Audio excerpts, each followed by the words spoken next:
नमस्कार मेरे प्यारे भाइयों, मैं हूं अनुज और आप सुन रहे हैं हॉरर कहानी, वो भी मेरी जुबानी। दोस्तों, आज का हॉरर पॉडकास्ट एक पुलिस ऑफिसर की है जिनका नाम अवधेश है। तो चलिए अब यह कहानी अवधेश जी के नजरिए से सुनते हैं। लेकिन उससे पहले आप लोगों से एक शिकायत है। आप लोग कहानी को पूरा सुनते हैं लेकिन लाइक नहीं करते हैं। इस बार मैंने आप लोगों से बहुत उम्मीद लगाई है कि आप लोग इस बार वीडियो को लाइक भी करेंगे और चैनल को सब्सक्राइब करके अपना सपोर्ट जरूर दिखाएंगे। और अगर आप लोग चाहते हैं कि आपका नाम वीडियो में लिया जाए तो कमेंट में अपना नाम और अपने शहर का नाम जरूर लिखें। तो अब ज्यादा समय नहीं लेते हैं, चलिए कहानी की शुरुआत करते हैं। दोस्तों, मेरा नाम अवधेश है। मैं उत्तर प्रदेश के सुल्तानपुर जिले का रहने वाला हूं। अब रिटायर हो चुका हूं। उम्र हो गई है, आंखें अब अखबार की पतली लाइनें भी ठीक से नहीं पढ़ पाती और पैरों में अब वो फुर्ती नहीं रही जो कभी रात भर जंगल छान मारने के लिए जरूरी हुआ करती थी। लेकिन जो बात आज आप लोगों को बताने जा रहा हूं वो ना अखबार में मिलेगी न किसी किताब में। ये बात है उस वक्त की जब मैं यूपी पुलिस में नौकरी करता था। अब रिटायर हुए मुझे पूरे 12 साल हो चुके हैं। मेरे दोनों बेटे अब लखनऊ में नौकरी करते हैं और मैं भी उन्हीं के साथ उनके फ्लैट में रहता हूं। लेकिन आज भी जब रात में खिड़की के बाहर से ठंडी हवा आती है या कोई कुत्ता जोर जोर से भौंकता है तो मेरी आंखों के सामने वही पुराना मंजर घूम जाता है। वही रात, वही अंधेरा, वही एहसास जो शायद मैं चाह कर भी कभी भूल नहीं सकता। ये बात है सन 1992 की। मैं उस वक्त उत्तर प्रदेश के एक छोटे से कस्बे माधवगढ़ के थाने में पोस्टेड था। अब माधवगढ़ का नाम सुनकर शायद आप में से कुछ को झुरझुरी सी आ जाए। अगर आप इधर उधर की लोक कथाएं सुनते हैं तो ये नाम आपके कानों में पड़ा होगा। आज तो वहां थोड़ा विकास हो गया है, पर उस वक्त न ढंग का रोड, न बिजली, न पानी, और रात को तो जैसे खुद अंधेरे का राज होता था। माधवगढ़ नाम का वो इलाका जहां मैं पोस्टेड था उसे गांव भी कह सकते हो और कस्बा भी, क्योंकि वो ना तो पूरी तरह से शहरी था और ना ही पूरी तरह देहात। एक अजीब सा मिश्रण था। वो थाना जहां मैं पोस्टेड था वो भी एक पुरानी हवेली के अंदर बना था। कहा जाता था कि उस हवेली को आज से 100 साल पहले एक ताल्लुकेदार ने बनवाया था और फिर वो एक दिन अचानक गायब हो गया था। कोई कहता था वो भाग गया, कोई कहता था उसे जिन्न पकड़ कर ले गए। लेकिन थाने के पुराने हवलदार कहते थे, साहब इस हवेली में कुछ तो है जो दिखता नहीं पर मौजूद रहता है। मैं भी हंस देता था क्योंकि उस वक्त मैं जवान था, खून गर्म था। डर नाम की चीज से मेरा कोई वास्ता नहीं था। माँ कहती थी, बेटा जब बुरे ख्याल आए तो राम नाम जप लिया कर। पर उस रात राम नाम भी कमजोर पड़ गया था। दिसंबर का महीना था, ठंडी हड्डियों में चुभ रही थी और ऊपर से बिजली गुल। माधवगढ़ में वैसे भी बिजली का कोई भरोसा नहीं था। कभी रहती, कभी ऐसे चली जाती जैसे कोई रूठ गया हो। उस रात मेरी नाइट ड्यूटी लगी थी, रात 10 बजे से सुबह 4 बजे तक। अब आम दिनों में मुझे नाइट ड्यूटी से कोई परहेज नहीं था, पर उस दिन जैसे मन बार बार कह रहा था कि मत जा, कुछ ठीक नहीं है। मैंने अपना खाकी यूनिफॉर्म पहना, टॉर्च निकाली और उस पुराने सरकारी क्वार्टर से निकल पड़ा जो थाने से करीब 1-1.5 किलोमीटर दूर था। क्वार्टर क्या था, एक टूटी सी कोठरी थी जिसे कुछ साल पहले एक पेड़ के नीचे रहने वाला बाबा छोड़ गया था। उसी को पुलिस वालों के रहने के लिए झाड़ पोंछ कर ठीक किया गया था। पर रहता मैं वहीं था क्योंकि थाने में सिर्फ 2 कमरे थे, एक इंस्पेक्टर के लिए और दूसरा हवालात के बगल में। रात के करीब 9:45 बजे होंगे। मैंने दरवाजा बंद किया, कमर में बेल्ट कसी और टॉर्च जला ली। बाहर घना कोहरा था, इतना कि हाथ भी सामने ना दिखाई दे। रास्ता एकदम सुनसान था, दोनों ओर झाड़ियां थीं और बीच में मिट्टी का ऊबड़ खाबड़ रास्ता। जब हवा चलती थी तो पेड़ों की शाखाएं एक दूसरे से टकराकर अजीब सी आवाजें करती थीं और उन्हीं आवाजों के बीच मुझे लगा जैसे कोई मेरे पीछे है। मैं पलट कर देखता तो कुछ नहीं होता। फिर सोचता शायद कोई कुत्ता होगा या मेरा ही वहम, पर मन बार बार कहता कुछ है। जब मैं माधवगढ़ आया था तो गांव के कुछ बुजुर्गों ने एक बात कही थी। उन्होंने कहा, अवधेश बाबू, यहां रात में अगर कोई सफेद साड़ी वाली औरत दिखे तो मत रुकना, सीधे निकल जाना, क्योंकि जो रुक गया वो फिर कहीं दिखाई नहीं दिया। मैंने उन बातों को हंसी में टाल दिया था, पर उस रात जैसे हर बात सच लगने लगी थी। जैसे जैसे मैं थाने के करीब पहुंचा, रास्ता और भी ज्यादा डरावना हो गया। चारों तरफ कोहरा ही कोहरा और ऐसा सन्नाटा जैसे हवा भी डर से सहम गई हो। अब तक रास्ता आधा पार कर चुका था और तभी मेरी टॉर्च की रोशनी आगे किसी पर पड़ी। सफेद कपड़े जैसी कोई चीज झलक गई। मैंने टॉर्च ऊपर की पर कुछ नहीं था।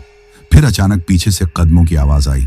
मैंने तुरंत पलटकर देखा पर फिर कुछ नहीं। उस रात की ठंड कुछ अलग ही किस्म की थी। हवा की सरसराहट, पेड़ों के बीच से छन कर आती धीमी धीमी सनसनाहट और ऊपर आसमान में टंगी चुप्पी। सब कुछ जैसे किसी बड़े तूफान से पहले का सन्नाटा हो। मैं अब तक कई बार अंधेरी रातों में ड्यूटी पर निकला था, पर उस रात हर मोड़ पर लगता जैसे कोई मेरी हर सांस गिन रहा हो। मैंने टॉर्च को थोड़ा ऊपर किया। रोशनी के दायरे में सिर्फ कोहरा था, घना गाढ़ा, सांसों तक में समा जाने वाला कोहरा। लेकिन तभी मेरी आंखें एक परछाई पर अटक गईं। कुछ दूर पर एक पेड़ के नीचे कोई खड़ा था या शायद बैठा था, पर उसकी आकृति इतनी स्थिर थी कि लगा जैसे कोई मूर्ति हो। मेरे कदम थोड़े धीमे हो गए। टॉर्च को सीधा उसकी तरफ किया, लेकिन रोशनी उस तक पहुंचने से पहले ही कोहरे में खो जाती थी। मैंने खुद को समझाया, अवधेश, तू पुलिस वाला है, तुझे क्या डर? पर दिल ने धीरे से फुसफुसाया, डर इसी वक्त आता है जब इंसान को खुद पर शक होने लगे। मैंने हिम्मत करके कदम बढ़ाए। हर कदम के साथ पैरों के नीचे से सूखी घास चरमराती रही। पास पहुंचकर देखा, वहां कुछ नहीं था, सिर्फ एक पत्थर जिस पर शायद किसी ने सफेद चादर डाल दी थी, या फिर मेरा वहम। मैं पलटा और फिर उसी रास्ते पर चल पड़ा। पर अब हर झाड़ी, हर पेड़ मुझे घूरता सा लगने लगा था। कुछ ही देर में मुझे अपने बाएं तरफ से एक अजीब सी आवाज सुनाई दी, जैसे कोई पेड़ पर झूला झूल रहा हो। ऐसी आवाज थी जो न तो हवा से बन सकती थी न किसी जानवर से। मैंने टॉर्च उस दिशा में डाली। कुछ नहीं था, बस वो आवाज थी जैसे कोई आंखों से बचकर खेल रहा हो। अब मेरे मन में फिर वही बात घूमने लगी जो गांव के बूढ़े कह गए थे, सफेद साड़ी में अगर कोई दिखे तो मुड़कर मत देखना। पर डर तो तभी आता है जब कोई दिखे, और अब जैसे आंखें बार बार ढूंढने लगी थीं कि वो दिख जाए। और फिर जैसे किस्मत ने मेरी बात सुन ली। मैंने देखा, मैं सामने एक पतली सी पगडंडी थी जो मुख्य रास्ते से अलग जाती थी। उसी पगडंडी पर एक औरत खड़ी थी, सफेद साड़ी, बाल खुले हुए, और वो मेरी तरफ पीठ करके खड़ी थी। ठंडी हवा चल रही थी और उसके बाल हवा में हल्के हल्के हिल रहे थे, पर उसका शरीर एकदम स्थिर था, एक भी हरकत नहीं। मैंने टॉर्च नीचे कर ली। दिल की धड़कनें अब जोरों से सुनाई दे रही थीं। एक हिस्सा कह रहा था, वापस चला जा। दूसरा हिस्सा कह रहा था, तू पुलिस वाला है, ड्यूटी से भागेगा। मैं वहीं खड़ा रहा कुछ देर तक, जैसे वक्त थम गया हो। फिर वो औरत धीरे धीरे चलने लगी, उसी पगडंडी पर आगे की तरफ। एकाएक मेरे कदम खुद ब खुद उस ओर बढ़ने लगे। मैं नहीं चाहता था जाना, पर मैं चल रहा था। वो औरत पगडंडी के आखिरी मोड़ पर पहुंची और अचानक रुक गई। अब वो वहीं खड़ी थी। मैंने टॉर्च की रोशनी को उसके पास डालना चाहा, पर रोशनी जैसे उसकी पीठ से टकराकर लौट आती थी। और फिर उसने धीरे धीरे सिर घुमाया। नहीं, पूरा नहीं, सिर्फ गर्दन, इतनी धीरे और इतनी अननेचुरल तरह से कि मेरी रीढ़ की हड्डी में झुरझुरी दौड़ गई। उसका चेहरा नहीं दिखा, बस गर्दन का मुड़ना देखा, पर इतना ही काफी था। मैंने खुद को वहीं रोक लिया, पर जैसे ही मैंने पीछे मुड़कर वापस चलने की कोशिश की, एक ठंडी सांस मेरे कान के पास आकर रुक गई, जैसे किसी ने धीरे से फूंक मारी हो। मैं जड़ हो गया, हिल भी नहीं पा रहा था। फिर एक फुसफुसाहट, बहुत धीमी, बहुत ठंडी, रुके क्यों अवधेश? मैंने तुरंत पलट कर देखा, वहां कोई नहीं था, पर अब वो औरत भी गायब थी। मैंने चारों तरफ देखा, कुछ नहीं, बस वही कोहरा, वही सन्नाटा और मेरी तेज होती सांसें। मैंने भागना चाहा, लेकिन पैर उठ ही नहीं पा रहे थे। और तभी मेरे सामने रास्ते के बीचों बीच कुछ पड़ा दिखाई दिया, जैसे कोई भारी चीज रखी हो। मैंने धीरे धीरे टॉर्च आगे बढ़ाई। वह एक लकड़ी का संदूक था, ठीक वैसा ही संदूक जैसा किसी ने कहानी में सुनाया था। पुराना, भारी और बंद। उस पर लाल रंग के छींटे थे, कुछ धब्बे सूख चुके थे, कुछ जैसे ताजे हों। मेरा शरीर अब भी कांप रहा था, लेकिन हाथ खुद ब खुद उस संदूक की ओर बढ़ा। संदूक का ढक्कन थोड़ा खुला था, बस इतना कि कोई चाहकर देख न सके और अनचाहे में कुछ दिख जाए। मैंने हिम्मत करके ढक्कन को थोड़ा ऊपर किया। उसकी अंदरूनी अंधेरे में मेरी टॉर्च की रोशनी टकराई, और फिर जो देखा वो किसी बुरे सपने से कम नहीं था। मैं उस संदूक से झटके से पीछे हट गया, पर तभी मेरे पीछे से वही धीमी फुसफुसाहट फिर आई। अब तो देख ही लिया। मैं पलटा और इस बार वो मेरे सामने खड़ी थी, बिल्कुल पास। उसका चेहरा धुंध में ढंका था, पर उसकी आंखें, वो लाल आंखें, धुंध को चीरती हुई मेरी आंखों में घुस गई थी। वो मुस्कुराई नहीं, बस देखती रही। मैंने पीछे हटना चाहा, पर पैर जैसे मिट्टी में धंसे हुए थे। और फिर उसने धीरे से कहा, अब चल अवधेश, तेरा रास्ता यही है। उसकी आवाज जैसे किसी गहरी खाई से निकलती हो। और तभी टॉर्च की बैटरी खत्म हो गई। पूरा काला अंधेरा हो गया और मेरी सांसें बस वो बची थीं। ऐसा अंधेरा जिसे मैं अपनी पूरी जिंदगी में कभी नहीं भूला पाया। ना जेल की कोठरी का, ना जंगल की रात का। ये जो उस रात मेरे चारों तरफ फैला था, वो कोई मामूली अंधेरा नहीं था, जैसे कोई परछाई मुझे निगल रही हो। टॉर्च बुझ चुकी थी। मैं एक हाथ में बैटन थामे, सांस रोके बस खड़ा था। कितनी देर तक मुझे नहीं पता। वक्त जैसे वहीं थम गया था। और फिर एकदम से वो ठंडी सांस फिर से मेरे कान के पास आकर सिसकारी सी छोड़ती है। डर लग रहा है ना अवधेश? उसकी आवाज जैसे किसी गहरी दरार के अंदर से आ रही हो। ना महिला जैसी, ना मर्द जैसी, एकदम सूखी, एकदम सपाट, जैसे कोई चीज इंसानी आवाज की नकल कर रही हो। मैंने डर के मारे आंखें भींच ली। मन में एक ही बात चल रही थी, राम राम राम राम। अब बस निकाल दो भगवान। निकल जाऊं तो जिंदगी भर मंदिर में चप्पलें साफ करूंगा। तभी मेरे हाथ में कुछ गीला सा महसूस हुआ। नीचे देखा तो बैटन की मूठ खून से भीगी हुई थी। मैं हड़बड़ाकर पीछे हट गया, लेकिन पीछे क्या था? वहीं संदूक पड़ा हुआ था, खुला हुआ, और अब उसकी भीतर से भी कुछ आवाजें आ रही थीं, जैसे कोई अंदर से धीरे धीरे सांस ले रहा हो। उस अंधेरे में मुझे कुछ और भी दिखा। संदूक के किनारे से जैसे किसी के बाल लटक रहे हों। मैंने आंखें फाड़ कर देखा।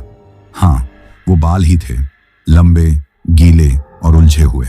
अब तक मेरा शरीर अकड़ चुका था। आवाज तो दूर, मैं सांस तक ठीक से नहीं ले पा रहा था। और तभी पीछे से उसकी आवाज फिर आई, तू भी सोच रहा होगा ना कि क्यों तुझे चुना? क्यों तू? मैं पलटा। इस बार वो बहुत पास थी, इतनी पास कि उसकी सड़ी हुई सांस मेरे चेहरे पर पड़ रही थी। उसका चेहरा अब थोड़ा थोड़ा दिखाई देने लगा था, आधा जल चुका, आधा सड़ा हुआ। आंखों की जगह दो गहरे काले गड्ढे, जिनके अंदर से जैसे कोई और देख रहा हो। उसने धीरे से अपने सड़े हुए हाथ से मेरी गर्दन की तरफ हाथ बढ़ाया। मैंने खुद को खींचने की कोशिश की, लेकिन जैसे पूरे बदन में किसी ने कील ठोक दी हो। और फिर उसने कहा, तू थाने जा रहा था ना? चल, मैं भी चलती हूं। वहां भी तो मेरा हिस्सा बाकी है। उसी पल अचानक दूर से एक कुत्ते के भौंकने की आवाज आई, फिर एक और। शायद कहीं पास में गांव के कुत्ते दौड़ते हुए आ रहे थे। गर्दन झटके से मुड़ी, जैसे किसी शिकारी की जो खतरे की आहट पर चौकन्ना हो जाता है। मैंने उसी लम्हे में एक जोर का धक्का मारा और जैसे तैसे पीछे हटकर दौड़ लगा दी। मैं नहीं जानता उस वक्त कितनी ताकत कहां से आई, पर मैं भागता रहा, झाड़ियों को धकेलता, कांटों से टकराता, घुटनों तक कीचड़ में ढंसता। मैं बस भाग रहा था। एक ही नाम जुबान पर था, राम राम राम राम। रास्ता लंबा था और अंधेरा अब भी पीछा कर रहा था। पीछे से उसकी हंसी की आवाजें, धीमी मगर साफ, जैसे वो मेरे आसपास ही दौड़ रही हो। मैंने पीछे मुड़कर नहीं देखा, बस दौड़ता रहा। कितनी देर नहीं पता। जब होश आया तो मैं थाने के बाहर गिरा पड़ा था। चौकीदार दौड़ा दौड़ा आया। अवधेश साहब, क्या हो गया? मैं कुछ नहीं बोल पाया, सिर्फ हाँफ रहा था, कांप रहा था। उन्होंने मुझे अंदर ले जाकर बिठाया, पानी दिया। थाने के बाकी सिपाही भी इकट्ठा हो गए।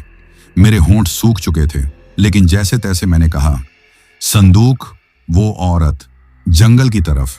सब एक दूसरे का चेहरा देखने लगे। चौकीदार रामसेवक ने कहा, फिर दिख गई? मैं चौंका। फिर? मतलब तुम लोग जानते थे? उसने सिर झुका लिया। साहब, यहां कई सालों से यही होता आया है। जो भी नाइट ड्यूटी में अकेला उस रास्ते से आता है, कभी ना कभी उससे सामना हो ही जाता है। मैंने कहा, तो बताया क्यों नहीं? रामसेवक बोला, साहब, बताने से क्या होता? ये चीज तब तक कुछ नहीं करती जब तक आप उसे देख ना लें, और आज आपने देख लिया। थाने में सन्नाटा छा गया। मैंने थरथराती आवाज में पूछा, कौन है वो? रामसेवक धीरे से बोला, उसका नाम अब कोई नहीं लेता साहब, लेकिन कहते हैं कभी यहां एक औरत रहती थी, थाने के सामने वाले गांव में। गांव वालों ने उसे डायन समझकर जिंदा जला दिया था, लेकिन मरने से पहले उसने कसम खाई थी, जो मुझे बिना जाने मारेगा मैं उसे बिना बताए निगल जाऊंगी। मैंने पूछा, और संदूक? उसने कहा, हर बार वो संदूक वहीं रखा मिलता है, हर बार अलग शक्ल में, पर अंदर हमेशा कुछ ऐसा होता है जिसे देखने के बाद आदमी बदल जाता है। मैंने सिर्फ चुप रहना बेहतर समझा, लेकिन मुझे अब समझ आ गया था, जो मैंने देखा वो कोई भूत नहीं था, वो एक इंतजार था, सालों पुराना इंतजार, जो हर उस इंसान को बुलाता है जो अंधेरे में अकेला चलता है। उस रात मैं जिंदा बच गया, पर मेरे साथ कुछ रह गया, एक साया, जो अब मेरी परछाई में भी सांस लेता है। उस रात के बाद से बहुत कुछ बदल गया था। थाने का हर कोना अब जैसे मुझे घूरने लगा था। जो कमरे पहले बस खाकी फाइलों की महक से भरे होते थे, वहां अब रात होते ही एक सन्नाटा उतर आता। ऐसा सन्नाटा जिसमें सिर्फ मेरी अपनी सांसों की आवाज सुनाई देती। मैं जानता था अब ये डर मेरे साथ आ चुका है। बाहर से मैं अब भी वही अवधेश था, सख्त अनुशासन में रहने वाला और जिम्मेदारी के नाम पर जान देने को तैयार, पर अंदर से अब कुछ और था। वो साया अब मेरे साथ रहने लगा था। पहली बार जब मैंने उसके बारे में सोचना शुरू किया तो खिड़की के पास खड़ा था। बाहर देखा, एक सूखा सा नीम का पेड़ हिल रहा था, जैसे कोई उस पर बैठा हो या किसी ने झूला बांध दिया हो। मैंने नजरें फेर लीं। अगली रात मेरी ड्यूटी नहीं थी, पर फिर भी नींद नहीं आई। किसी ने कहा, नींद नहीं आए तो बिस्सी पी लो, पर मैं जानता था अब नींद का सवाल ही नहीं। हर बार आंख बंद करता तो वही संदूक सामने आ जाता। कभी वो खुलता हुआ दिखता, कभी उसके अंदर से दो आंखें मुझे घूरती, कभी वो औरत सामने आकर कहती, अब तो देखा है ना मुझे, अब क्यों मुंह मोड़ रहा है। रात के करीब 2:30 बजे मैं बाहर निकल आया। थाने के बरामदे में कुर्सी पर बैठा एक बीड़ी सुलगाई। तभी सिपाही भूरा यादव आ गया। भूरा मेरे साथ ही पोस्टेड था। जवान लड़का, जोश में भरपूर, डर से कोसों दूर। मुझे देखकर बोला, साहब आज की रात तो चुपचाप बैठी है। मैंने उसकी तरफ देखा। उसकी आंखों में वो चमक थी जो मैंने कभी खुद में देखी थी। उस रात से पहले मैं कुछ बोला नहीं, वो खुद ही बड़बड़ाता रहा। साहब, गांव के लोग बड़ी बातें करते हैं, क्या सच में आपने कुछ देखा था उस रात? मैंने उसकी तरफ देखा, फिर सिर झुका लिया। जो देखा वो ना तुम समझ पाओगे और ना मैं समझा पाऊंगा। मैंने बस इतना ही कहा, पर भूरा हंस पड़ा।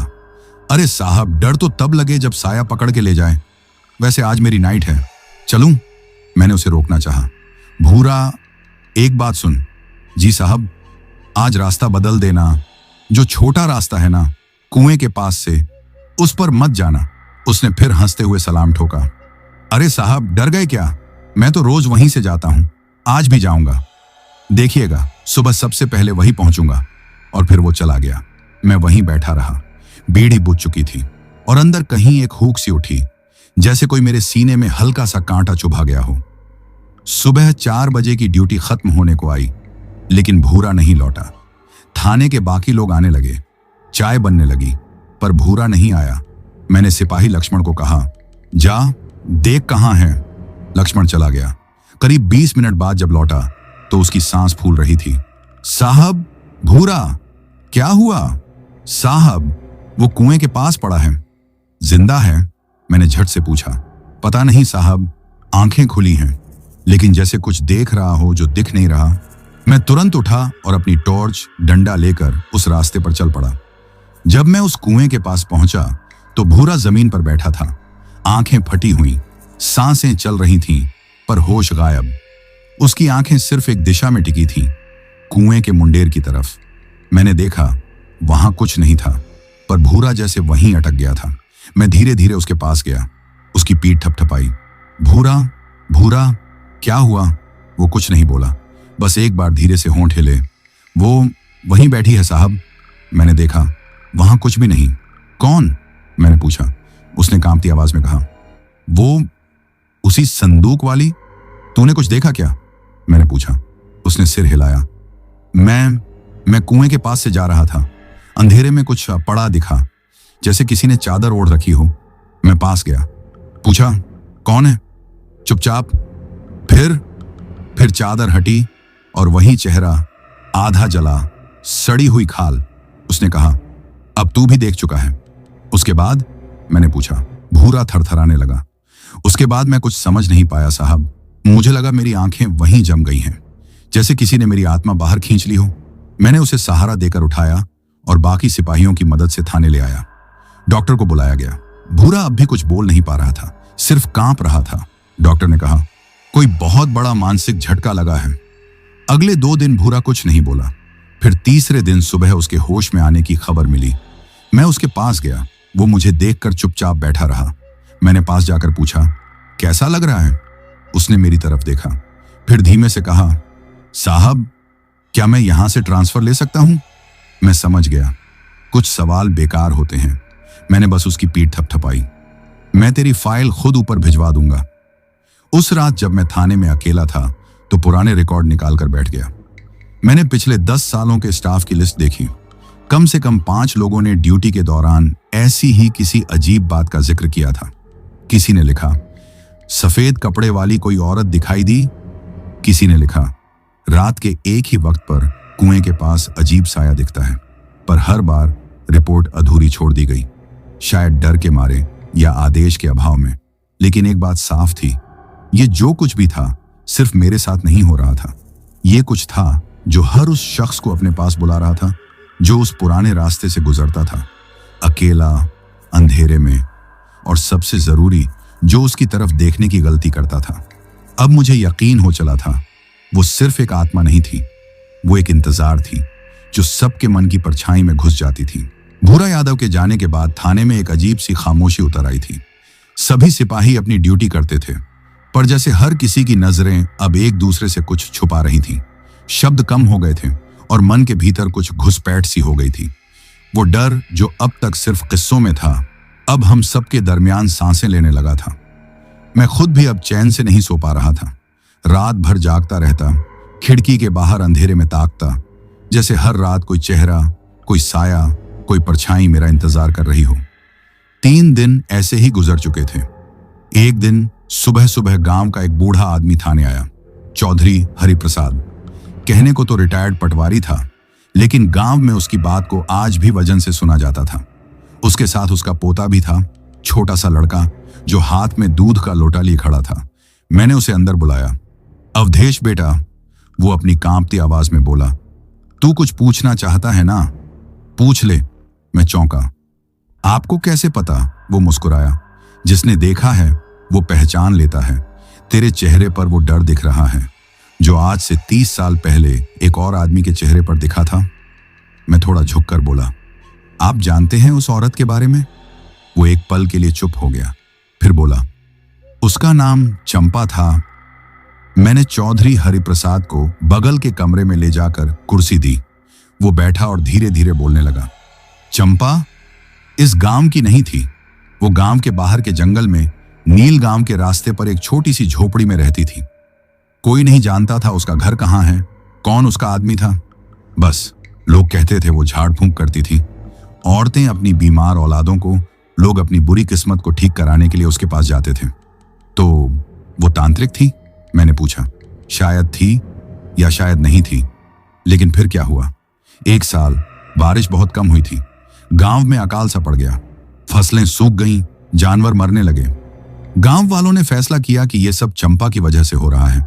किसी ने कहा उसने काला जादू कर रखा है, किसी ने कहा वो डायन है। और फिर एक रात गांव के आदमियों ने मिलकर उसकी झोपड़ी को आग लगा दी। मैं एक पल के लिए ठहर गया। क्या वो मर गई? चौधरी हरिप्रसाद ने धीरे से सिर हिलाया। मर तो गई, लेकिन जल कर नहीं। जब गांव वाले पहुंचे तो देखा वो झोपड़ी में नहीं थी, पर कुएं के पास उसका संदूक और एक केतली रखी मिली। और उसी दिन से क्या, हर बरस दिसंबर की रातों में कोई ना कोई अकेला आदमी उस रास्ते से जाता है तो वापस कुछ और होकर लौटता है। संदूक? मैंने पूछा। वो संदूक अब एक साया बन गया है। किसी को नहीं पता उसमें क्या होता है, पर जिसने भी उसके अंदर झांका उसकी जिंदगी बदल गई। मैंने कहा, तो चंपा अब आत्मा बन चुकी है? वो धीमे से मुस्कुराया। नहीं बेटा, आत्मा होती तो मुक्त हो जाती। ये कुछ और है, एक इंतजार, एक बदला जिसने उसे बिना समझे जला दिया। अब वो हर इंसान को खुद से मिलवाना चाहती है। मैं देर तक चुप रहा, फिर पूछा, कोई रास्ता है इससे छुटकारा पाने का? हरि प्रसाद ने सिर हिलाया। एक ही रास्ता है, उसकी बात सुनी जाए, वो क्या चाहती है ये समझा जाए, पर कोई आज तक उसका नाम तक लेने से डरता है। और अगर कोई उसकी बात सुनने को तैयार हो तो शायद वो बता दे कि उसकी पीड़ा क्या है। मैंने सोच में डूबकर कहा, मैं उससे बात करूंगा। हरिप्रसाद की आंखों में एक डर तैर गया। अवधेश, यह खेल नहीं है, मुझे करना पड़ेगा। मैं रोज उस डर को जी रहा हूं, अब और नहीं। उस रात मैंने अकेले ही वही रास्ता चुना, वही रास्ता जहां संदूक दिखा था, जहां वो चेहरा सामने आया था। रात के करीब 2 बजे होंगे। कोहरा फिर घना था। मैं उस जगह पहुंचा जहां पहली बार संदूक देखा था। वहां कुछ नहीं था, बस सन्नाटा। मैंने चिल्लाकर कहा, चंपा। कोई जवाब नहीं। मैं जानना चाहता हूं तुम कौन थी? हवा अचानक तेज चलने लगी, झाड़ियों में खड़खड़ाहट हुई। मैंने फिर आवाज लगाई, तुम मुझसे क्या चाहती हो? और फिर मेरी टॉर्च अपने आप जल गई। उसकी रोशनी सीधी कुएं के मुंडेर पर पड़ी। वहां वो बैठी थी, सफेद साड़ी में, बाल बिखरे हुए, चेहरा नीचे झुका हुआ। मैंने डर को निगलकर कहा, मुझे सच जानना है। वो उठी, धीरे धीरे चलती हुई मेरी ओर आई, जैसे हवा खुद रास्ता बना रही हो उसके लिए। फिर वो मेरे सामने आकर रुकी। चेहरा अभी भी नहीं दिखा। उसने धीरे से एक केतली मेरी तरफ बढ़ाई। इसमें क्या है? मैंने पूछा। उसने कहा, जो मेरी किस्मत में था वही तेरी किस्मत में भी होगा। फिर एक तेज चीख, चारों तरफ अंधेरा, सारी दिशा जैसे गूंजने लगी उस चीख से। मैं गिर गया और जब उठकर देखा तो संदूक मेरे सामने रखा था और वो गायब। मैं उस रात वहीं बैठा रहा। सिर के ऊपर आसमान में तारे गायब थे, बादल गहरा चुके थे और नीचे धरती पर मेरे सामने रखा था वो संदूक, वही संदूक जिसे मैंने पहली बार उस रात देखा था और जिसकी मौजूदगी से मेरी जिंदगी अब तक बदल चुकी थी। उस संदूक के आसपास कोई हलचल नहीं थी, ना कोई परछाई, ना कोई आहट, ना कोई सांस, लेकिन उसके होने से ही एक अजीब किस्म का बोझ मेरे सीने पर चढ़ा था, जैसे कुछ खींच रहा हो अंदर तक। मैंने अपने कांपते हाथों से उसकी पकड़ को टटोला। संदूक के चारों कोनों पर फिर वही धब्बे थे, लाल, गाढ़े, ताजे या सूखे। यह तय करना मुश्किल था। टॉर्च की रोशनी में उन धब्बों को देखकर मेरे गले से खुद ब खुद निगलने की आवाज निकली। अब यह डर जैसा नहीं रहा था, अब यह सवाल बन चुका था, क्या है इसमें? क्यों मुझे यह दिखाया जा रहा है बार बार? मैंने संदूक के ऊपर हाथ रखा। वो ठंडा था, जैसे किसी लाश की खाल। राम नाम, मन में यही बुदबुदाते हुए मैं धीरे से उसका ढक्कन उठाने लगा। ढक्कन जरा सा हिला और फिर अपने आप पूरा खुल गया। मेरे सामने अंधेरा था, पर उस अंधेरे के भीतर कुछ था। मैंने धीरे से टॉर्च की रोशनी अंदर डाली। पहले तो मुझे कुछ दिखाई नहीं दिया, लेकिन जब रोशनी भीतर पूरी तरह फैली तो मेरी आंखें चौंधिया गईं। संदूक के अंदर पड़ी थी एक पुरानी सड़ी हुई डायरी। उसके ऊपर खून के छींटे थे और उसके नीचे रखी थी एक टूटी हुई काली कांच की चूड़ियों की जोड़ी और एक पायल, जो अब भी हल्की हल्की खनक रही थी, जबकि हवा भी थमी हुई थी। मैंने उस डायरी को कांपते हाथों से उठाया। कवर पर नाम लिखा था, चंपा। मैं वहीं जमीन पर बैठ गया, संदूक को सामने रखकर उस डायरी को खोलने लगा। पहला पन्ना, 12 अगस्त 1963। आज फिर गांव की औरतें आई थीं। एक की बेटी बुखार में जल रही थी। मैंने नीम का पत्ता उबाल कर दिया, चली गई। पर जाते वक्त एक ने कहा, तू अगर सच में हमें ठीक कर सकती है तो बारिश क्यों नहीं ला रही? मैं मुस्कुराई, लेकिन भीतर कुछ टूट गया। क्या अब सब मुझसे ही उम्मीद रखेंगे? क्या मैं अब औरत नहीं, सिर्फ एक मंत्र हूं? दूसरा पन्ना, 1 सितंबर 1963। आज गांव में एक आदमी ने मुझे गालियां दी। कहा, डायन है ये। मेरी फसलें इसी के कारण सूखी हैं। सब मुझे देख रहे थे, पर किसी ने कुछ नहीं कहा। मैंने कुछ भी गलत नहीं किया, मैं तो बस ठीक करना चाहती हूं सबको। तीसरा पन्ना, 15 सितंबर। आज पहली बार मौत का डर लगा। वो सब मुझे घेर कर आए थे। मैं बच गई, लेकिन कब तक? मैंने एक संदूक तैयार किया है। इसमें मेरी सबसे कीमती चीजें रखती हैं, मेरी चूड़ियां, मेरी पायल और ये डायरी। अगर मुझे कुछ हुआ तो मैं वापस आऊंगी। हर साल, हर बार जब बारिश न होगी, जब लोग किसी को दोष देंगे, मैं लौटूंगी। मेरे हाथ से डायरी गिर पड़ी। पायल अब भी खनक रही थी, जैसे कोई कह रहा हो, मैं यही हूं, तुझसे दूर नहीं। मैंने संदूक को बंद करने की कोशिश की, लेकिन वो अब बंद नहीं हो रहा था। जैसे वो कह रहा हो, अब जब जान लिया है तो सब जान ले। फिर अचानक मुझे अपने पीछे किसी के चलने की आहट सुनाई दी। मैं पलटा। वो खड़ी थी। अब की बार उसका चेहरा पूरा दिख रहा था, ना सड़ा हुआ ना जला हुआ, बस एक थकी हुई गहरी आंखों वाली औरत जो बरसों तक एक नाम का बोझ ढोती रही। डायन, उसने कहा। तूने देख लिया ना? मैं कुछ नहीं बोल पाया। उसने फिर कहा, अब मुझे मत रोक, मैं सिर्फ उन्हें दिखाती हूं जो देखने की हिम्मत रखते हैं। मैंने धीमे से पूछा, अब तू क्या चाहती है? उसकी आंखों से आंसू की एक बूंद गिरी। उसने कहा, सिर्फ सच, ताकि जब अगली बार कोई और औरत जले तो उसके लिए भी कोई पूछे, क्यों? अचानक हवाओं ने रफ्तार पकड़ ली। टॉर्च बुझ गई। संदूक अपने आप बंद हो गया और जब मैंने फिर आंखें खोली, वो जा चुकी थी। बस वो डायरी अब भी मेरे पास थी और संदूक वो जैसे कभी था ही नहीं। अगली सुबह मैंने थाने में सबको बुलाया। सब सिपाही, गांव का प्रधान, पटवारी, सभी। मैंने वो डायरी सबके सामने रखी। कुछ ने पढ़ा, कुछ ने बस सुना। सबकी आंखें झुकी रहीं। गांव की तरफ से एक निर्णय लिया गया। चंपा का नाम साफ किया जाएगा। गांव के बाहर एक स्मृति चिन्ह बनेगा, ताकि जो हुआ वो दोबारा ना हो।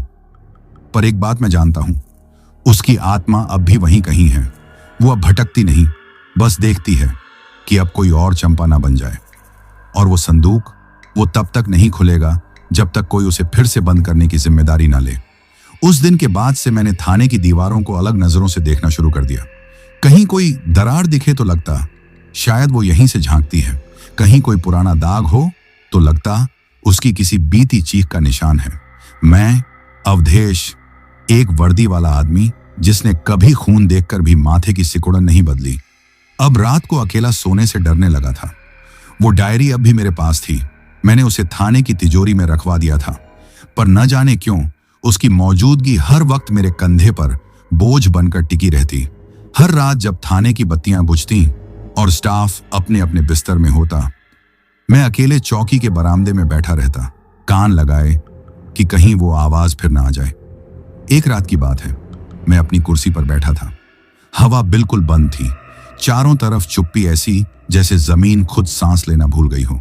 और तभी मेरे सामने वाली दीवार पर मेरी परछाई के साथ एक और परछाई उभर आई। मैंने चौंक कर देखा, एकदम वैसी ही जैसे किसी औरत की परछाई हो। लंबे बाल, झुकी हुई कमर और एक हाथ में कुछ थामे हुए। पर मैं तो अकेला था उस वक्त। मैंने तुरंत टॉर्च उठाई और चारों ओर रोशनी डाली। कोई नहीं था, पर परछाई अब भी थी। और तब मुझे पहली बार एहसास हुआ, अब वो मुझ में समा चुकी है। अब वो बाहर नहीं, अंदर है। अगली सुबह मैं गांव गया, उस छोटे से मंदिर के पास जहां गांव की सबसे बुजुर्ग औरत रहती थी, दादी मंगलो। कहते थे मंगलो दादी कभी चंपा की सहेली थी। मैंने उन्हें प्रणाम किया और सब कुछ बताया, डायरी, संदूक, उसकी आत्मा, सब। दादी की आंखें बंद हो गईं। वो देर तक कुछ बुदबुदाती रहीं, फिर बोली, बेटा तू उसे छोड़ नहीं सकता। अब जब कोई मरे हुए की बात सुन लेता है तो वो जिंदा में कुछ छोड़ जाता है। मैंने पूछा, क्यों मेरे साथ? क्योंकि तूने देखा है, सुना है, समझा है, और अब तू ही उसकी कहानी पूरा करेगा। कैसे? दादी ने एक लकड़ी की डिब्बी निकाली जिसमें कुछ सूखे फूल, एक नीले रंग का धागा और कुछ भस्म रखी थी। इसमें उसकी आखिरी पहचान है। ये भस्म उसकी झोपड़ी से बची थी जहां उसे जलाया गया। और ये नीला धागा उसकी बहन ने कभी उसकी कलाई पर बांधा था, तब जब उसे गांव से निकाल दिया गया था। तू ये सब उसकी जगह तक पहुंचा दे जहां वो आखिरी बार दिखी थी। मैंने पूछा, और उसके बाद? दादी ने धीमे से कहा, अगर किस्मत ने चाहा तो वो तुझे आजाद कर देगी। अगली रात मैंने अकेले ही उस जगह जाने का फैसला किया जहां वो संदूक पहली बार देखा था।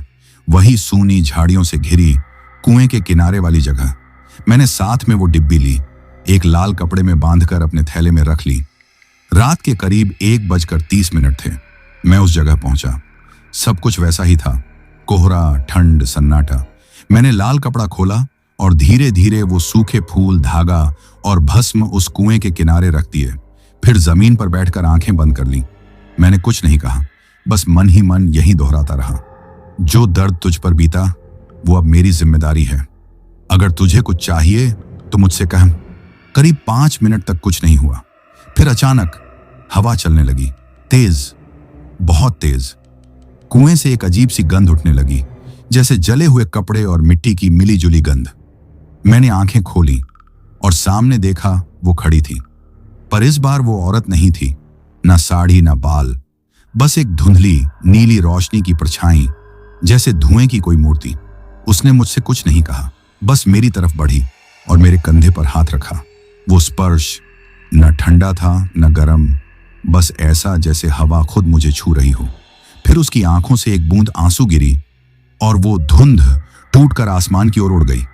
मैं वहीं बैठा रह गया। अगली सुबह जब मैं वापस थाने आया तो सब कुछ जैसे सामान्य था, पर मेरे अंदर कुछ खाली हो चुका था, जैसे एक बोझ उतर गया हो। पर दिल में एक बात बैठ गई थी, कभी कभी कुछ आत्माएं शांति नहीं चाहती, वो बस सुने जाने की मांग करती हैं, और जब कोई उन्हें सुन लेता है, समझ लेता है, तो वो भटकना छोड़ देती हैं। पर कहानी खत्म नहीं हुई थी। उस रात जब मैं थाने में था तो फोन की घंटी बजी। दूसरी तरफ एक कांस्टेबल की आवाज थी, साहब, नई चौकी में एक अजीब केस आया है। क्या? किसी ने देखा है एक औरत सफेद साड़ी में कुएं के पास। मैंने फोन धीरे से काट दिया, फिर खिड़की से बाहर देखा। मेरी परछाई अब अकेली थी, लेकिन बहुत दूर, जैसे कोई दूसरी परछाई मेरी तरफ देख रही हो। कहानी अब वहां पहुंच चुकी थी, जहां चंपा की आत्मा की बेचैनी, उसका इंतजार और उसका बदला सब खत्म हो चुका था। या शायद मैं ऐसा मान बैठा था। मैंने उसकी डायरी गांव के मंदिर के सामने एक छोटी समाधि बनवाकर दफन कर दी थी। गांव वालों ने पहली बार चंपा का नाम लिया, उसे इंसान माना और उसकी आत्मा को शांति की कामना के साथ विदा किया। पर असल कहानी वहीं से शुरू हुई, क्योंकि जब कोई आग बुझती है तब उसकी राख सबसे ज्यादा गर्म होती है। उस दिन के बाद कुछ दिन सामान्य रहे। थाना, गांव सब अपनी रफ्तार में चलने लगा। पर फिर एक रात जब मैं ऑफिस के पुराने फाइलिंग रूम में कुछ पुराने केसों को उलट पलट रहा था, तो मेरी नजर एक पतली सी भूरे रंग की फाइल पर पड़ी। उस पर लिखा था, घटना विवरण चंपा 1963। मैं चौंका। यह फाइल तो कभी मेरे सामने नहीं आई थी। मैंने धीरे से उसे उठाया, झाड़ा और खोला। पहला पन्ना, गांव नीलगांव से सटे जंगल में रहने वाली महिला चंपा पर काला जादू करने का आरोप। फैसला, ग्रामीणों द्वारा स्वयं निपटान, जांच कोई नहीं। दिनांक 23 सितंबर 1963। दर्ज करने वाला अधिकारी एसआई रामलाल यादव। रामलाल यादव, नाम सुना सुना सा लगा। मैंने और पन्ने पलटे, उनमें गांव के कुछ लोगों के बयान थे। उसने मेरी बेटी को ताव दिलाया। उसके घर से अजीब धुआं निकलता है। रात को पेड़ के नीचे कोई हंसी आती थी। सब बातें, सब आरोप, पर एक भी सबूत नहीं। और फिर एक आखिरी पन्ना, उस पर सिर्फ 2 नाम थे, रामलाल यादव, बाबूलाल सिंह, और नीचे लिखा था, कार्रवाई से पहले पुष्टि की आवश्यकता नहीं, आदेश मौखिक रूप से ग्राम प्रधान द्वारा दिए गए। मैं समझ गया, चंपा को जलाने का असली जिम्मेदार कोई और नहीं बल्कि खाकी खुद थी। मेरे ही विभाग ने, मेरे जैसे किसी ने उस औरत को बिना अपराध के सजा दी थी। मैं ठंडे पसीने में भीग गया। क्या मेरी नौकरी की इमारत ऐसे ही अनदेखे फैसलों की नींव पर टिकी थी? मैंने उसी वक्त ये जानने की ठानी कि रामलाल यादव अब कहाँ है। थोड़ी पूछताछ से पता चला वो अब रिटायर हो चुका है और पास के ही शहर में अपने बेटे के साथ रहता है। मैंने एक दोपहर सीधे उसके घर का रास्ता पकड़ लिया। दरवाजा उसकी बहू ने खोला। जी बाबूजी आराम कर रहे हैं। आप कौन? पुलिस से हूं, अवधेश नाम है। पुराने केस के बारे में कुछ पूछना था। वो कुछ झिझकी, फिर मुझे अंदर ले गई। रामलाल यादव अब बूढ़ा हो चुका था। सफेद बाल, कांपते हाथ और आंखों में एक वीरानी सी छाई हुई थी। मैंने उन्हें सलाम किया। उन्होंने सिर हिलाया। चंपा को जानते हैं? मैंने सीधा पूछा। उनके चेहरे की मांसपेशियां एकाएक सख्त हो गईं। तू क्यों पूछ रहा है ये सब? उनकी आवाज कांपने लगी, क्योंकि वो अब भी माफ नहीं कर सकी है। रामलाल का चेहरा पीला पड़ गया। उसने कांपते हाथों से गिलास उठाया, पर पानी गिर गया। वो अब भी है? उसकी आंखों में वही डर था जो मैंने खुद देखा था। मैंने कहा, वो तो अब शांत हो चुकी है, पर जो उसे जलाने के पीछे थे वो अब सामने आने लगे हैं। मैंने सिर्फ आदेश माने थे। ग्राम प्रधान बाबूलाल ने कहा था। गांव डरा हुआ था। मुझे क्या पता था वो सही थी। मैं चुप रहा। वो फूट फूट कर रोने लगा। वो अब भी आती है, सपने में चिल्लाती है, मेरी खाल खींचती है, मुझे जलते हुए दिखाती है। मैंने उससे कुछ नहीं कहा, बस उठा और बाहर निकल आया। रास्ते में बाबूलाल सिंह के बारे में पता किया। वो अब इस दुनिया में नहीं था, पर गांव में उसके बेटे वीरेंद्र सिंह का रसूख आज भी बरकरार था। मैंने ठान लिया, अब बात वहीं खत्म नहीं होगी जब तक जिन्होंने उस आग को जलाया था उनके नाम सबके सामने नहीं आते। चंपा की आत्मा सच्चे मायनों में मुक्त नहीं हो सकती। अगली रात थाने में बिजली चली गई। मैं अपने कमरे में बैठा था, मोमबत्ती जला रखी थी, और फिर सामने दीवार पर वही परछाई फिर उभरी। पर इस बार वो मेरी नहीं थी, वो एक आदमी की थी, सिर झुका हुआ, कंधे झुके हुए, और उसकी परछाई के पीछे से वो औरत उभरी। फिर वही साड़ी, वही बाल, वही आंखें, और उसने धीमे से कहा, अब तू जानता है, पर क्या तू बताएगा? मैंने सर झुका लिया। हाँ, अब वक्त आ गया है, क्योंकि मैं जान चुका था जो उसे जलाए थे उनका हिसाब अब शुरू होना चाहिए। गांव के लोग अब धीरे धीरे चंपा का नाम लेने लगे थे। जहां पहले लोग उसके नाम से भी कांपते थे, अब वही लोग मंदिर के बाहर बने छोटे से चबूतरे पर फूल चढ़ाने लगे थे। मैंने तय किया था, अब जो बातें बरसों से दबाई गई थीं उन्हें उजागर किया जाएगा, और मैंने वही किया। एक दोपहर मैं पंचायत भवन में पहुंचा। गांव वाले जमा थे, प्रधान, पटवारी, मास्टर साहब और कुछ बुजुर्ग। मैंने सबके सामने वो पुरानी फाइल रख दी। ये देखिए, मैंने कहा, जिस चंपा को हमने डायन कहा उसकी जांच कभी हुई ही नहीं, बस एक अफवाह पर उसे जला दिया गया। सबके चेहरों पर सन्नाटा था, कुछ आंखें झुकी थीं, कुछ सहमी हुई थीं। मैंने उनकी ओर देखा। उसकी आत्मा अब भी भटकती थी, क्योंकि हमने उसे इंसान मानने से इनकार कर दिया था।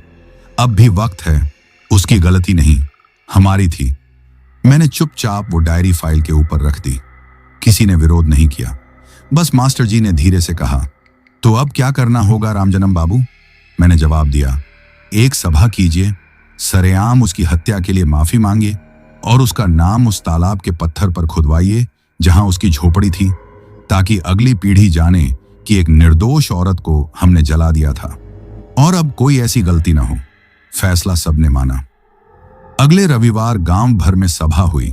उस तालाब के पास जहां चंपा की झोपड़ी हुआ करती थी, वहां एक पत्थर लगाया गया, पत्थर पर खुदवाया गया। यहां एक औरत रहती थी, चंपा, जो निर्दोष थी, जिसे हमने समझे बिना जला दिया। हम उसका अपराध स्वीकार करते हैं। मैंने वहां खड़े होकर देखा। हवा बहुत शांत थी उस दिन। सूरज भी बादलों से निकलकर कुछ पल के लिए ऊपर आया। ऐसा लगा जैसे किसी ने कहीं से मुस्कुराकर देखा हो। पर यह सुकून ज्यादा दिन तक नहीं रहा। अगले ही सप्ताह गांव में अजीब घटनाएं शुरू हो गईं। पहली खबर आई, बाबूलाल सिंह का बेटा वीरेंद्र रात के वक्त अचानक घर से गायब हो गया। कहाँ गया? रात में कुएं की तरफ निकला था, सुबह घर नहीं लौटा। दूसरे दिन कुएं के पास उसका जूता और मोबाइल मिला। लोग डर गए। तीसरे दिन गांव के ही एक बूढ़े ने बताया, मैंने रात में एक औरत को देखा, सफेद कपड़े में। वो किसी आदमी को घसीटते हुए ले जा रही थी। अब पंचायत फिर डगमगाने लगी। कुछ लोग कहने लगे, शायद चंपा ने माफ नहीं किया। मैं चुप रहा। मैं जानता था चंपा अब शांत है। तो फिर क्या था ये? मैंने उस रात खुद पहरा देने की ठानी। वही कुआं, वही पुराना रास्ता। रात के 2 बजे मैं अकेला वहां बैठा था। चारों ओर सन्नाटा, पर इस बार डर जैसा कुछ नहीं था। कुछ और था, एक बेचैनी, जैसे कोई पर्दा उठने वाला हो, और फिर जैसे किसी ने जोर से चीख मारी हो। पर आवाज इंसान की नहीं थी। वो अजीब थी, विकृत, जैसे कई आवाजें एक साथ चीख रही हों। मैं खड़ा हो गया, चारों ओर देखा, कुछ नहीं। पर तभी अचानक मेरी टॉर्च की रोशनी एक पेड़ पर टिकी। पेड़ की डाल पर कोई लटका हुआ था। मैं नजदीक गया। वहां वीरेन लटका हुआ था, बेहोश पर जिंदा। उसके गले में एक नीला धागा बंधा हुआ था, बिल्कुल वैसा ही जैसा चंपा की भस्म के साथ मिला था। पर वो धागा अब जल रहा था, बिना आग के, धीरे धीरे जलता हुआ। मैंने उसे नीचे उतारा, थाने पहुंचाया। सुबह तक होश में आया तो बड़बड़ाने लगा। वो चंपा नहीं थी, वो कुछ और था, वो कुछ और था। मैंने उसका कंधा हिलाया।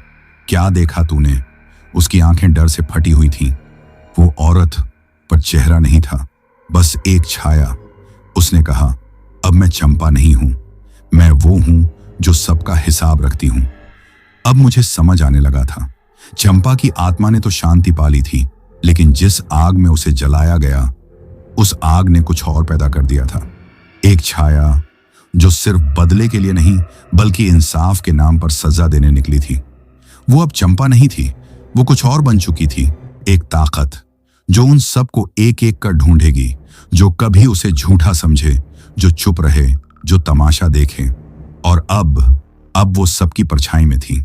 वीरेन के साथ जो हुआ वो गांव की दीवारों में सरसराहट बनकर फैल गया। लोग दिन में मंदिरों में घंटे बजाने लगे और रात में दरवाजे के बाहर नींबू लाल मिर्च लटकाने लगे। हर कोई डर गया था, लेकिन अब डर चंपा से नहीं था। अब डर उस चीज से था जो खुद इंसाफ बनकर गांव में घूम रही थी। मुझे अब यकीन हो गया था कि चंपा की आत्मा तो मुक्त हो चुकी है, पर जो दर्द उसने भोगा, जो अन्याय उसने सहा, वो कहीं एक साया बनकर अब उन सब पर चिपक गया था जो उस वक्त चुप रहे थे। और अब वो साया किसी को नहीं बख्श रहा था।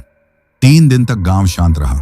फिर चौथे दिन गांव के स्कूल मास्टर हरिनाथ मिश्रा, जो उस वक्त गांव के सबसे पढ़े लिखे आदमी माने जाते थे और जिनका नाम भी उस पुरानी फाइल में दर्ज था, उनके साथ कुछ ऐसा हुआ जिसे सुनकर मेरा खून तक जम गया।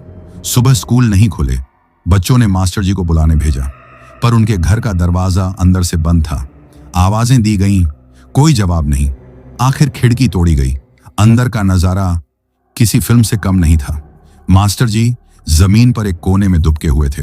चेहरे पर डर की इतनी परतें थीं कि जैसे उन्होंने मौत को छू लिया हो। उनकी आंखें छत की तरफ टिकी थीं। लोगों ने जब छत की ओर देखा तो वहां सिर्फ एक पुराना लाल रंग का दुपट्टा टंगा था और दीवार पर किसी ने कोयले से लिखा था, जो चुप था वो भी गुनहगार है। मैं वहां पहुंचा। मास्टर जी कांप रहे थे, पसीने से तरबतर।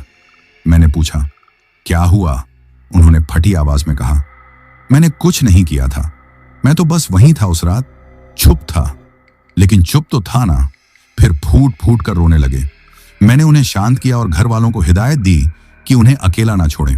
पर मैं अब समझ गया था, ये साया उन सब के पीछे है जो उस रात मौजूद थे। चुप रहना अब सबसे बड़ा अपराध बन गया था। मैंने तुरंत थाने लौटकर वो पुरानी फाइल फिर खोली। उसमें 7 नाम थे। 2 अब तक शिकार हो चुके थे, रामलाल और वीरेन। तीसरा मास्टर मिश्रा बच तो गए, लेकिन अब जिंदा लाश बन चुके थे। बाकी बचे 4 नाम। मैंने उन्हें एक एक कर नोट किया। 1 मुंशी नाथूराम 2, शिवपाल साहू 2, रामदेव ठाकुर 4, बालकिशन चौबे। मैंने तय कर लिया, इन चारों को किसी तरह इकट्ठा करना होगा और जो कुछ भी सच है वो सबके सामने आना चाहिए। मैंने चौपाल पर एक बंद मीटिंग बुलाई, सभी को बुलाया। वो चारों आए, सहमे हुए, झुके हुए चेहरे लेकर। मैंने उनके सामने फाइल रखी। आप सब उस रात वहां थे जब चंपा को जलाया गया? किसी ने कुछ नहीं कहा। मैंने फिर कहा, अब अगर आप सबने अपनी गलती स्वीकार नहीं की तो अगला निशाना कौन होगा? कहना मुश्किल है। शिवपाल उठकर बोला, हमने जो किया वो डर में किया। गांव में हड़कंप था। गांव के पुजारी ने कहा था कि चंपा अपशकुन है, हमने मान लिया। बालकिशन बोला, मैं उस दिन वहां नहीं था, मैं तो बीमार था। रामदेव ने कहा, मैं तो सिर्फ देखने गया था, कोई आग नहीं लगाई। नाथूराम चुप रहा। मैंने उसकी तरफ देखा। तुम कुछ नहीं कहोगे नाथूराम? वो बहुत देर तक चुप बैठा रहा, फिर बोला, मैंने मशाल पकड़ी थी। पूरा चौपाल सन्न रह गया। क्यों? मैंने पूछा। क्योंकि मुझे लगा अगर मैं नहीं करूंगा तो अगला नंबर मेरा होगा। मुझे लगा अगर मैं साथ नहीं दूंगा तो गांव मुझे ही अलग कर देगा। मैंने कहा, अब गांव से नहीं, अपने अंदर के डर से लड़ने का वक्त है। तुम चारों सार्वजनिक माफी मांगो गांव के लोगों के सामने और मंदिर में जाकर प्रायश्चित करो। वो चारों चुपचाप सिर झुकाकर बाहर चले गए। अगले दिन सुबह गांव के मंदिर में सभा बुलाई गई। सैकड़ों लोग जमा हुए। वो चारों मंदिर के बाहर खड़े हुए, फूल लेकर सिर झुकाए। उन्होंने सबके सामने अपने गुनाह कबूल किए। मंदिर की घंटियां बजीं, भजन गूंजा और लोगों ने मोमबत्तियां जलाकर वहां प्रार्थना की। सारा गांव जैसे हल्का हो गया, पर मेरे अंदर कुछ अब भी भारी था। उस रात मैं थाने में अकेला था। सब कुछ सामान्य लग रहा था। तभी टेलीफोन की घंटी बजी। उठाया। दूसरी तरफ से किसी ने फुसफुसाकर कहा, तू समझ रहा है ना कि सजा खत्म हो गई, पर यह तो बस शुरुआत है। मैंने घबरा कर पूछा, कौन? पर लाइन कट गई। मैंने तुरंत बाहर झांका। थाने के सामने के खंभे पर एक लाल दुपट्टा उड़ रहा था और वहां कोई खड़ा था, सफेद कपड़ों में, चुपचाप, बिल्कुल स्थिर। मैंने आंखें बंद की और महसूस किया सच सामने आ गया है, पर साया अब भी वही है। रात के उस खंभे पर उड़ता लाल दुपट्टा और उसके नीचे खड़ी वो परछाई, मैं जानता था वो अब चंपा नहीं थी, ना ही वो सिर्फ उन 7 लोगों की सजा बनकर आई थी। अब वो कुछ और बन चुकी थी। अब वो गांव की आत्मा में समा चुकी थी। मैंने फोन रखा, खंभे की तरफ देखा, पर अब वहां कुछ नहीं था। सड़क सुनसान, हवा ठहरी हुई और आसमान पर बादल। लेकिन मेरे भीतर हलचल मच चुकी थी। जिस तरह एक बीमारी सिर्फ शरीर पर असर नहीं करती, वैसा ही कुछ गांव के साथ हो रहा था। अब डर लोगों के चेहरों पर नहीं, उनकी आदतों में उतरने लगा था। अगले ही दिन गांव के स्कूल में एक और अजीब घटना हुई। एक बच्चा, 3री कक्षा का, पढ़ाई के वक्त अचानक खड़ा होकर जोर से बोलने लगा, मैंने कुछ नहीं किया था, मुझे मत जलाओ। टीचर घबरा गई। बच्चे कांपने लगे। बच्चे की मां को बुलाया गया, वो भी डरी हुई। जब बच्चे से पूछा गया कि ये उसने क्यों कहा, उसने जवाब दिया, रात को एक बाई आई थी, बोली सबको बता दूं कि चुप रहना भी पाप है। उसकी आंखें फटी हुई थीं, जैसे वो जागते हुए भी सपना देख रहा हो। ये सुनते ही मेरी रीढ़ में एक सिहरन दौड़ गई। अब ये बात सिर्फ उन्हीं तक सीमित नहीं रही जो गुनहगार थे। अब ये साया पीढ़ी दर पीढ़ी फैलने लगा था। मैंने उसी दिन गांव के सबसे बुजुर्ग इंसान ब्रिजमोहन पांडे को बुलाया। उनकी उम्र करीब 95 साल थी। कमजोर शरीर, लेकिन दिमाग अब भी तेज। मैंने पूछा, बाबा, क्या पहले भी गांव में ऐसी कोई बात हुई थी? उन्होंने बहुत धीमी आवाज में कहा, जब कोई सच्चाई बहुत देर तक दबाई जाती है तो वो इंसान नहीं बनती, साया बन जाती है। चंपा के साथ जो हुआ वो बस एक आग नहीं थी, वो एक बीज था। अब उसकी जड़ें फैल गई हैं। अब ये सिर्फ बदला नहीं, अब ये परछाई बन गई हैं, जो हर उस जगह जाएगी जहां अन्याय को नजरअंदाज किया गया। मैंने कहा, तो इसका अंत क्या है? उन्होंने कहा, अब अंत नहीं, सिर्फ समझौता है। हर पीढ़ी को सिखाना होगा कि चुप मत रहो। हर बच्चे को बताना होगा कि गलती करने वाला उतना ही दोषी है जितना देखने वाला। उस दिन के बाद मैंने स्कूल के मास्टर से कहा, एक क्लास रखो हर हफ्ते, जहां बच्चों को सिखाओ कि डर कर चुप मत रहो। गांव के मंदिर में मैंने एक छोटी घंटी लगवाई, जिसे हर वो इंसान बजा सकता था जिसे कभी किसी ने डराया हो। और तालाब के पास एक छोटा सा शिलालेख लगवाया, जो चुप था वो भी गुनहगार था। अब चुप मत रहो। लेकिन फिर भी रातें अब भी वैसी ही थीं। हर रात कुछ लोग सपने में चिल्लाते, मुझे मत जलाओ। कुछ औरतें कहती, घर में कोई साया घूमता है। आवाजें आती हैं। अब ये डर किसी एक घटना का नतीजा नहीं था, ये डर एक विचार बन चुका था। एक शाम थाने में अकेले बैठा था। रात के करीब 10:30 बजे खिड़की के बाहर एक लड़की खड़ी दिखी, करीब 10 साल की, सफेद फ्रॉक में, सिर झुका हुआ। मैं बाहर निकला, पूछा, बिटिया कौन हो? उसने सिर उठाया। चेहरा बहुत शांत, मासूम, पर आंखें जैसे किसी उम्र दराज औरत की हों। उसने कहा, अब मैंने माफ कर दिया, लेकिन अगर फिर कभी किसी को बिना सुने जलाया गया तो मैं फिर आऊंगी। मैंने कुछ कहने के लिए मुंह खोला, पर वो मुड़ी और कोहरे में खो गई। मैंने उसी वक्त समझ लिया, ये कहानी खत्म नहीं हुई है। अब यह एक चेतावनी है, एक सीख है, जो पीढ़ी दर पीढ़ी साथ चलेगी। गांव अब जाग गया है, पर परछाई वो कभी सोती नहीं। कहानी अब अपने अंतिम छोर की तरफ बढ़ रही थी। गांव जाग चुका था।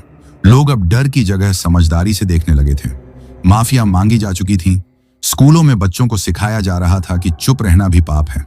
पर मेरे अंदर एक खटका अब भी बाकी था। कभी कभी शांति भी खामोशी नहीं देती, बल्कि बेचैनी बढ़ा देती है। और मुझे लगने लगा था, कुछ है, कुछ बहुत जरूरी बात जो अब भी सामने नहीं आई। शायद ये कहानी सिर्फ चंपा की नहीं थी।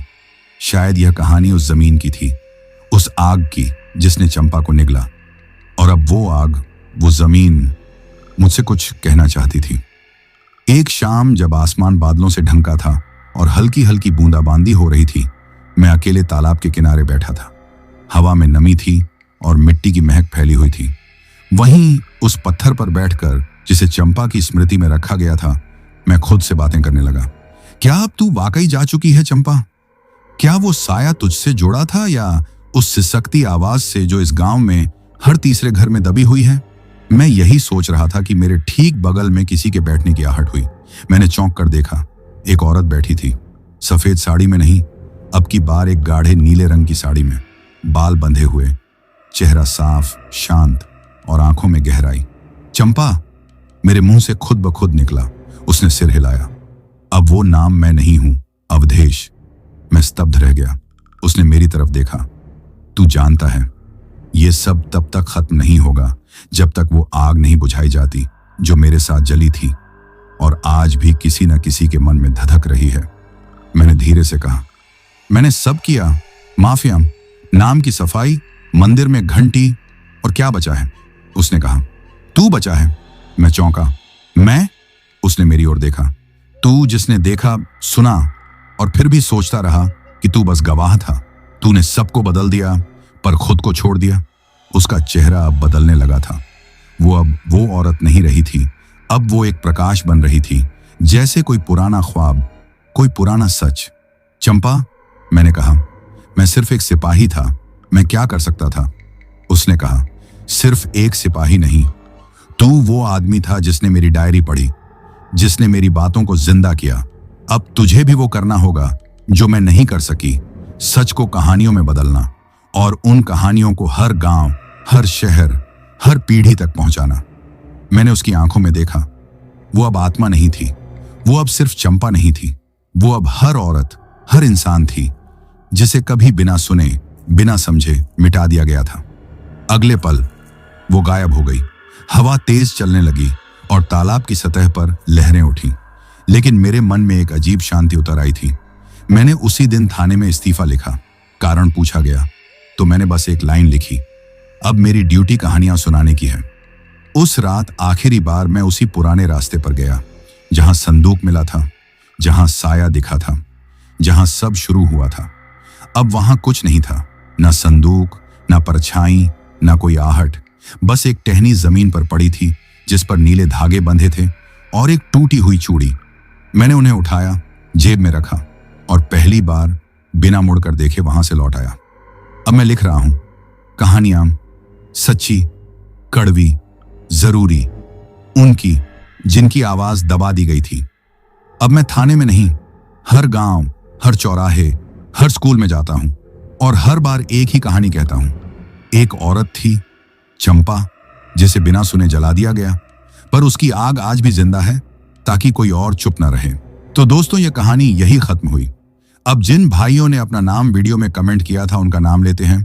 शिवा प्रजापति भाई आगरा से, सुरेश भाई गुजरात से, राहुल कुमार भाई गाजीपुर से, हेमंत थापा भाई अहमदाबाद से, अमीन भाई झारखंड से, इरफान भाई राजस्थान से, सोनू भाई दिल्ली से, अहिलवीर भाई पंजाब से, गुड्डू साहू भाई ओडिशा से, अनवर अली भाई जयपुर से, कविता जलगांव से, मनीष भाई मध्य प्रदेश से, सुशील नगरकोटी भाई नेपाल से, राकेश हरिजन भाई ओडिशा से, दिनेश चौहान भाई बुरहानपुर मध्य प्रदेश से, त्रिनाथ कुमार भाई इंडिया से, ओम प्रकाश राय भाई भगवानपुर से, मोनिश भाई बरेली से, पुष्पेंद्र चौहान भाई इंडिया से, अमन फौजी भाई हरियाणा पानीपत से, सुमन बोहरा भाई नेपाल से, ददुल भाई असम से, संदिर गोस्वी भाई नासिक से, दविंद्र सिंह भाई बरनाल से, संत बहादुर भाई वेस्ट बंगाल से, बाबू मंडल भाई ओडिशा से, राजू मुल्तानी भाई इंडिया से, राजेश कंहार भाई ओडिशा से, मुकेश भाई राउरकेला से, अंकित भाई छत्तीसगढ़ से, नेहा ओडिशा संबालपुर से, मानस कुमार भाई झारखंड से, मेहताब खान भाई कर्नाटक से, सुनील यादव आजमगढ़ से, वंदना यादव जबलपुर से, राकेश भाई बिहार से, कीकोन भाई नागालैंड से, आजाद आलम भाई चित्रपुर झारखंड से, जीवन भाई नेपाल काठमांडू से, अनिल चौहान भाई सिवान बिहार से, डब्बू राजभर भाई बनारस से, विजेंद्र भाई हैदराबाद से, आसिफ अब्बासी भाई फिरोजाबाद से, देवा थापा भाई नेपाल से, अमित पवार भाई बारमती महाराष्ट्र से, मंसूर भाई वेस्ट बंगाल से, मिहिर शाह एंड फैमिली अहमदाबाद गुजरात से, गौरी असम सिलापट से, मुकेश भाई ओडिशा से, फिरोज भाई इंडिया से, गौरव रेड्डी भाई मुंबई महाराष्ट्र से, गुलशन भाई दिल्ली से, राजवीर बाना दुदू जयपुर से, सैयद भाई इंडिया से, अनित भाई इंडिया से, विकास जंग थापा भाई यूएई से, मजीद भाई मालदीव से, परिनोज नर्जनरी भाई वेस्ट बंगाल से, आफताब भाई माडोसा से, रविवंशी भाई आगरा से, सचिन भाई इंडिया से, दिनेश दास भाई कालिम्पोंग हिल स्टेशन से, हसनैन भाई जयपुर से, समीर और सानिया पति पत्नी हरियाणा से, विशाल जाटव भाई भोपाल से, सन्नी भाई कानपुर से, अशोक कुमार तिवारी, स्वरूपमा तिवारी, आन्या तिवारी और आरना तिवारी, लखनऊ से, राजू भाई बड्ढा नागर मध्य प्रदेश से, अर्चना भुवनेश्वर से, अर्जुन भाई बंगलौर से, शिवानी और दिशा क्योजहार से, मिंटू भाई गुरदासपुर से, शमीम भाई हैदराबाद से, जावेद खान भाई ओमान से, मोनिका कनाडा से, किशोर राज भाई लखीसराय बिहार से, घनश्याम मेघवाल भाई इंडिया से, सचेद्र लक्ष्यकर भाई गुरसराय झांसी से, कृष्णा प्रजापति सैनी भाई गाजियाबाद से, तलात भाई कराची से, कान्हा सैनी भाई राजस्थान जयपुर से, महक खान भाई मुंबई से, रिहान खान भाई अंबिकापुर से, नीरज भाई गाजीपुर से, सोनू भाई इटली से, जगदीशन भाई बंगलौर से,